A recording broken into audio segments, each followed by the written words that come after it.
ಧರ್ಮಸ್ಥಳ ಭಾಗದಲ್ಲಿ ನೂರಾರು ಶವಗಳನ್ನು ಹೂತಿಟ್ಟ ಪ್ರಕರಣ ಸಂಬಂಧ ಈಗ ಅನುಮಾನವನ್ನ ಮೂಡಿಸ್ತಾ ಇದೆ ಅನಾಮಿಕನ ನಡವಳಿಕೆ.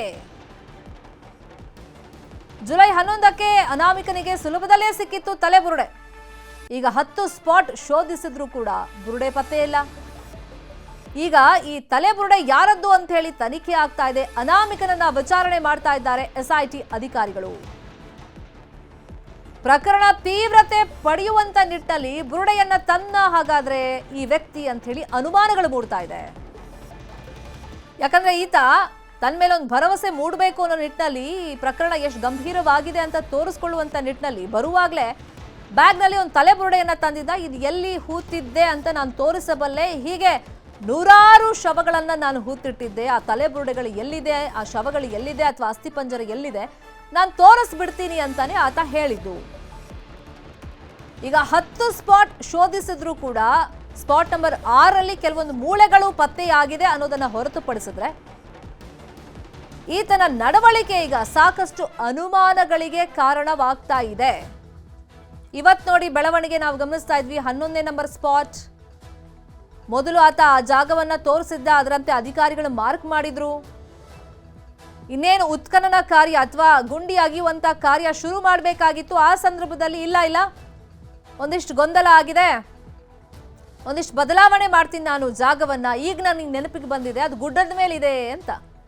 ಬಹುಶಃ ಇವತ್ತಿನ ಗುಂಡಿ ಅಗಿಯೋ ಕಾರ್ಯ ಮಾಡಿದ್ದಿದ್ರೆ ಒಂದು ಗುಂಡಿಯನ್ನ ಈಗ ಅಗದು ಬಿಡ್ಬೋದಾಗಿತ್ತು. ಅಂದ್ರೆ ಸ್ಪಾಟ್ ನಂಬರ್ 11 ಕಂಪ್ಲೀಟ್ ಆಗ್ತಿತ್ತು ಅಂತ ಕಾಣಿಸುತ್ತೆ. ಇಷ್ಟೊತ್ತಿಗೆ 11:11ವರೆಗೆ ಆತನನ್ನ ಕರ್ಕೊಂಡು ಬಂದರೂ ಕೂಡ ಆತ ದಿಢೀರ್ ಅಂತ ಹೇಳಿ ಕೊನೆ ಕ್ಷಣದಲ್ಲಿ ಸ್ಥಳ ಬದಲಾವಣೆಯನ್ನ ಮಾಡಿದ್ರಿಂದ, ಅಂದ್ರೆ ಈ ಜಾಗ ಅಲ್ಲ, ಸ್ವಲ್ಪ ಮೇಲ್ಗಡೆ ಇದೆ, ಅದು ಗುಡ್ಡದ ಮೇಲಿದೆ. ಫಸ್ಟಿಗೆ ರಸ್ತೆ ಪಕ್ಕದಲ್ಲೇ ಆತ ತೋರಿಸಿದ್ದ ಇದು 11ನೇ ನಂಬರ್ ಸ್ಪಾಟ್, ನಂಗೆ ನೆನಪಿದೆ ಅಂತ ಹೇಳಿ. ಆದ್ರೆ ಇವತ್ತು ಗುಂಡಿ ಅಗಿಯೋ ಕಾರ್ಯ ಮಾಡೋಕ್ಕೂ ಮುಂಚಿತವಾಗಿ ಇಲ್ಲ ಈ ಜಾಗ ಅಲ್ಲ, ಅದು ಮತ್ತೊಂದು ಜಾಗ, ಅದು ಸ್ವಲ್ಪ ಮೇಲಿದೆ, ಈ ಜಾಗ ಬೇಡ, ಇದನ್ನ ಕ್ಯಾನ್ಸಲ್ ಮಾಡೋಣ ಅಂತ ಆತ ಹೇಳಿದ್ದಾನೆ.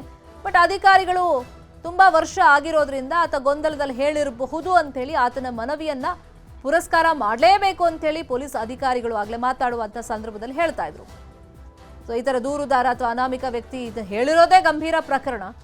ಹಾಗಾಗಿ ಸಾಕಷ್ಟು ವರ್ಷ ಆಗಿರೋದ್ರಿಂದ ಸಹಜ ಮರ್ತು ಹೋಗಿರ್ಬೋದು ಅಥವಾ ಗೊಂದಲ ಆಗಿರ್ಬೋದು. ಇವತ್ತು ನೋಡಿದಾಗ ಅಲ್ಲಿ ಹೋದಾಗ ಆತನಿಗೆ ನೆನಪು ಆಗಿರಬಹುದು. ಹಾಗಾಗಿ ಲಾಸ್ಟ್ ಮಿನಿಟ್ ಅಲ್ಲಿ ಒಂದಿಷ್ಟು ಬದಲಾವಣೆಗೆ ಆತ ಮನವಿ ಮಾಡಿರಬಹುದು. ಇದೆಲ್ಲ ಸಹಜ, ಹಿಂಗ ಆಗ್ತವೆ. ಸ್ವಲ್ಪ ತಾಳ್ಮೆ ಇರಬೇಕು ಇಂತಹ ಪ್ರಕರಣಗಳಲ್ಲಿ ಅಂತೇಳಿ ಅಧಿಕಾರಿಗಳು ಹೇಳ್ತಲೇ ಇದ್ದಾರೆ.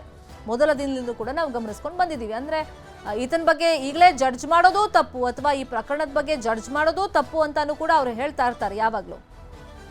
ಸದ್ಯಕ್ಕೆ ಸ್ಥಳದಲ್ಲಿ ಏನಾಗ್ತಾ ಇದೆ ಮಾಹಿತಿಯನ್ನು ಕೊಡೋದಕ್ಕೆ ಒಂದ್ಸಗೆ ಸಂಪರ್ಕಕ್ಕೆ ಸಿಕ್ಕಿದ್ದಾರೆ ನಮ್ಮ ರಿಪೋರ್ಟರ್ ಕಿಶನ್.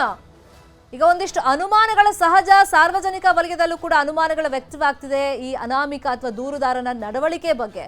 ಸೊ ಇವತ್ತು ಬೆಳಗ್ಗೆ ಆತ ನಡ್ಕೊಂಡಂತ ರೀತಿ ಬಗ್ಗೆನೂ ಒಂದಿಷ್ಟು ಅನುಮಾನಗಳು ಹುಟ್ಕೊಳ್ತಾ ಇದೆ. ಮತ್ತೆ ಮೊದಲ ದಿನ ತಲೆಬುರುಡೆ ಸಮೇತ ಆತ ಸಾಕ್ಷಿ ಅಂತ ತಂದೋನ್ಗೆ ಪರ್ಟಿಕ್ಯುಲರ್ ಆಗಿ ಕೆಲವೊಂದು ಜಾಗ ನೆನಪಿದೆ ಅಂತ ಆತ ಹೇಳ್ಕೊಂಡಿದ್ದ. ಬಟ್ ಇಷ್ಟೆಲ್ಲ ಗುಂಡಿ ಅಗದ್ರೂ ಕೂಡ 6ನೇ ನಂಬರ್ ಸ್ಪಾಟ್ ಹೊರತುಪಡಿಸಿದ್ರೆ ಬೇರೆಲ್ಲೂ ಸಿಗ್ತಾ ಇಲ್ಲ. ಹಾಗಾಗಿ ಈತನ ಬಗ್ಗೆ ಮತ್ತೆ ಈತನ ಒಂದು ಆತ್ಮವಿಶ್ವಾಸದ ಬಗ್ಗೆ, ನಡವಳಿಕೆ ಬಗ್ಗೆ ಯಾವ ತರ ಅನುಮಾನಗಳು ವ್ಯಕ್ತವಾಗ್ತಿದೆ ಈಗ ಕಿಶನ್?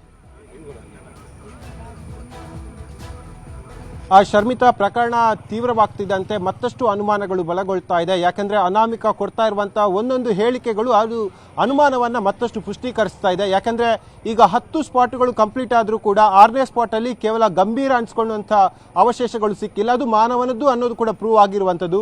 ಹಾಗಾಗಿ ಆತ ಹೇಳಿರುವಂತ ಪ್ರಕಾರವಾಗಿ ಯಾವುದೇ ಗಂಭೀರ ವಿಚಾರಗಳು ಕೂಡ ಈ 10ನೇ ಸ್ಪಾಟ್ ವರೆಗೆ ಸಿಕ್ಕಿಲ್ಲ. ಆದ್ರೆ ಇಲ್ಲಿ ಪ್ರಮುಖವಾಗಿ ನಾವು ನೋಟ್ ಮಾಡಿಕೊಳ್ಬೇಕಾಗತ್ತೆ, ಜುಲೈ 11ನೇ ತಾರೀಕು ಆತ ಒಂದು ಬುರುಡೆಯನ್ನ ಬೆಳ್ತಂಗಡಿ ಸ್ಟೇಷನ್ಗೆ ತರ್ತಾನೆ ಮತ್ತು ನ್ಯಾಯಾಲಯಕ್ಕೆ ಕೂಡ ಅಲ್ಲಿ ತಂದು ಒಪ್ಪಿಸ್ತಾನೆ. ಆ ಬುರುಡೆ ಎಲ್ಲಿಂದ ತಂದಿದ್ದು ಅನ್ನೋದು ಬಹುತೇಕ ಜನರಿಗೆ ಈಗ ಮೂಡ್ತಾ ಇರುವಂತಹ ಕ್ವಶನ್. ಯಾಕೆಂದ್ರೆ ಆ ಬುರುಡೆ ಅವತ್ತು ಅಷ್ಟು ಸುಲಭವಾಗಿ ಸಿಕ್ಕಿತ್ತು. ಇದೀಗ ಆತನೇ 10 ಪ್ರದೇಶಗಳನ್ನ ಗುರುತಿಸಿದ್ರು ಕೂಡ ಅಲ್ಲಿ ಯಾವುದೇ ರೀತಿಯಾಗಿ ಅವಶೇಷಗಳ ಅಂಶಗಳು ಸಿಗ್ತಾ ಇಲ್ಲ ಅಂತ ಹೇಳಿದ್ರೆ ಇದು ಗಂಭೀರತೆಯನ್ನ ಸೃಷ್ಟಿ ಮಾಡೋಕ್ಕೆ ಮಾಡಿದಂತಹ ಪ್ರಯತ್ನವ ಅನ್ನೋದು ಈಗ ಚರ್ಚೆ ಮಾಡಬೇಕಾದಂತ ವಿಚಾರ. ಇದೇ ವಿಚಾರವನ್ನ ಇಟ್ಕೊಂಡು SIT ತೀವ್ರವಾದ ವಿಚಾರಣೆಯನ್ನು ಕೂಡ ಆತನನ್ನ ಮಾಡ್ತಾ ಇದೆ. ತನಿಖೆ ಮತ್ತಷ್ಟು ಹಂತಕ್ಕೆ ಮುಂದೆ ಹೋಗ್ತಾ ಇದೆ. ಯಾಕೆಂದ್ರೆ ಜುಲೈ 11ನೇ ತಾರೀಕು ಅಷ್ಟು ಸುಲಭದಲ್ಲಿ ಆತನಿಗೆ ಬುರುಡೆ ಸಿಕ್ಕಿತ್ತು.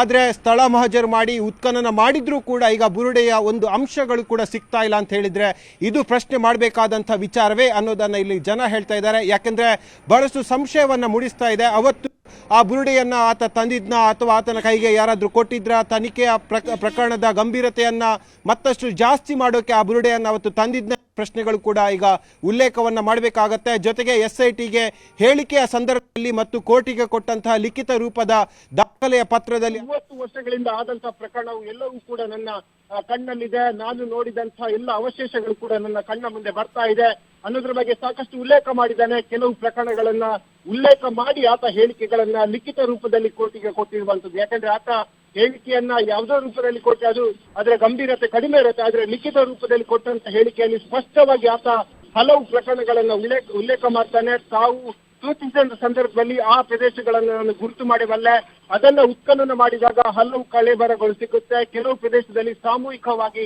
ಅಲ್ಲಿ ಅಂತ್ಯ ದಫನವನ್ನ ಮಾಡಲಾಗಿದೆ ಎಂಬ ವಿಚಾರವನ್ನ ಕೂಡ ಆತ ಹೇಳ್ತಾನೆ. ಆತನ ಹೇಳಿಕೆ ಒಂದ್ ಕಡೆ ಆದ್ರೆ ಈಗ ಆಗ್ತಾ ಇರುವಂತಹ ಬೆಳವಣಿಗೆ ಅದು ಬಹಳಷ್ಟು ಅನುಮಾನವನ್ನ ಹುಟ್ಟಿಸಿರುವಂತದ್ದು. ಯಾಕಂದ್ರೆ SITಯ ತನಿಖೆ ಅದು ನಿಷ್ಪಕ್ಷಪಾತವಾಗಿ ಆಗ್ತಾ ಇದೆ. ಇದರಲ್ಲಿ ಯಾವುದೇ ರೀತಿಯಾಗಿ ಯಾರಿಗೂ ಸಂಶಯ ಇಲ್ಲ. ಯಾಕಂದ್ರೆ ಹಂತ ಹಂತವಾಗಿ ತನಿಖೆ ಆಗ್ತಾ ಇದೆ. ಅನಾಮಿಕ ಹೇಳ್ತಾ ಇರುವ ಆಧರಿಸಿ ಆತ ಹೇಳ್ತಾ ಇರುವಂತಹ ಸೂಚನೆಗಳನ್ನು ತೆಗೆದುಕೊಂಡು SIT ತನಿಖೆಯನ್ನ ಮಾಡ್ತಾ ಇದೆ. ಆತ 6 ಫೀಟ್ ಅಂತ ಹೇಳಿದ್ರೆ SIT 8 ಫೀಟ್ ವರೆಗೆ ಡಿಗ್ ಮಾಡಿದಂತಹ ಉಲ್ಲೇಖಗಳು ಕೂಡ ಇಲ್ಲಿ ಇರುವಂತದ್ದು. ಆದ್ರೆ ಜುಲೈ 11ನೇ ತಾರೀಕು ಅಷ್ಟು ಸುಲಭವಾಗಿ ಸಿಕ್ಕಂತಹ ತಲೆಬುರುಡೆ ಈಗ 10ನೇ ಸ್ಪಾಟ್ ಆದ ಬಳಿಕವೂ ಕೂಡ ಸಿಗ್ತಾ ಇಲ್ಲ ಅಂತ ಹೇಳಿದ್ರೆ ಬಹಳಷ್ಟು ಅನುಮಾನಗಳು ಈ ಪ್ರಕರಣದಲ್ಲಿ ಕಂಡುಕೊಳ್ತಾ ಇದೆ. ಈ ನಿಟ್ಟಿನಲ್ಲಿ SIT ಅನಾಮಿಕ ವ್ಯಕ್ತಿಯನ್ನ ತೀವ್ರವಾಗಿ ವಿಚಾರಣೆ ಮಾಡ್ತಾ ಇದೆ ಮತ್ತು ಇದರ ಹಿಂದೆ ಯಾರಿದ್ದಾರೆ, ಆ ಷಡ್ಯಂತ್ರ ಏನಾದ್ರೂ ಇದೆಯಾ, ಈ ಪ್ರಕರಣದ ಗಂಭೀರತೆಯನ್ನ ಜೀವಂತವಾಗಿರಿಸುವ ನಿಟ್ಟಿನಲ್ಲಿ ಏನಾದ್ರೂ ಪ್ರಯತ್ನಗಳು ಆಗ್ತಾ ಇದೆಯಾ ಎಂಬುದರ ಬಗ್ಗೆ ತನಿಖೆಯನ್ನು ಕೂಡ ಮಾಡ್ತಾ ಇದೆ. ಜೊತೆಗೆ ಆತ ಸೂಚನೆ ಕೊಟ್ಟಿರುವಂತಹ ಮತ್ತೆ 3 ಸ್ಪಾಟ್ಗಳನ್ನು ಉತ್ಖನನ ಮಾಡುತ್ತೆ. ಉತ್ಖನನ ಮಾಡಿದ ಬಳಿಕವಾಗಿಯೂ ಏನಾದರೂ ಸಿಗದೆ ಹೋದಂತಹ ಸಂದರ್ಭದಲ್ಲಿ SIT ಆತನ ಬ್ರೈನ್ ಮ್ಯಾಪಿಂಗ್ ಮಾಡುವಂತಹ ಸಾಧ್ಯತೆಗಳು ಕೂಡ ಈ ಕ್ಷಣದಲ್ಲಿ ದಟ್ಟವಾಗಿ ಕಾಡ್ತಾ ಇದೆ. ಜೊತೆಗೆ ಈ 3 ಸ್ಪಾಟ್ಗಳು ಆದ ನಂತರವಾಗಿ SITಯ ಮುಂದಿನ ಹೆಜ್ಜೆ ಅದು ಬಹಳಷ್ಟು ಪ್ರಾಮುಖ್ಯತೆಯನ್ನು ಹೊಂದಿರುತ್ತೆ. ಯಾಕೆಂದ್ರೆ DIG ಅನುಚೇತ್ ಆಗಿರ್ಬೋದು, DGP ಪ್ರಣವ್ ಮೊಹಂತಿ ಸದ್ಯ ಬೆಂಗಳೂರಲ್ಲಿದ್ದಾರೆ. ಬೆಂಗಳೂರಲ್ಲಿ ಸಭೆಗಳು ಕೂಡ ಆಗ್ತಾ ಇದೆ. ಸರ್ಕಾರಕ್ಕೆ ವರದಿಯನ್ನು ಕೂಡ ಒಪ್ಪಿಸ್ತಾ ಇದ್ದಾರೆ. SITಯ ಮುಂದಿನ ಹೆಜ್ಜೆ ಅದು ಬಹಳಷ್ಟು ಕುತೂಹಲವನ್ನ ಕೇಳಿಸಿರುವಂತದ್ದು. ಶರ್ಮಿತಾ, ಕಾದೋಣ ಮುಂದಿನ ಬೆಳವಣಿಗೆ. Thank you so much Kishan, ಈ ಕ್ಷಣದ ಮಾಹಿತಿಯನ್ನು ಕೊಟ್ಟಿದ್ದಾರೆ.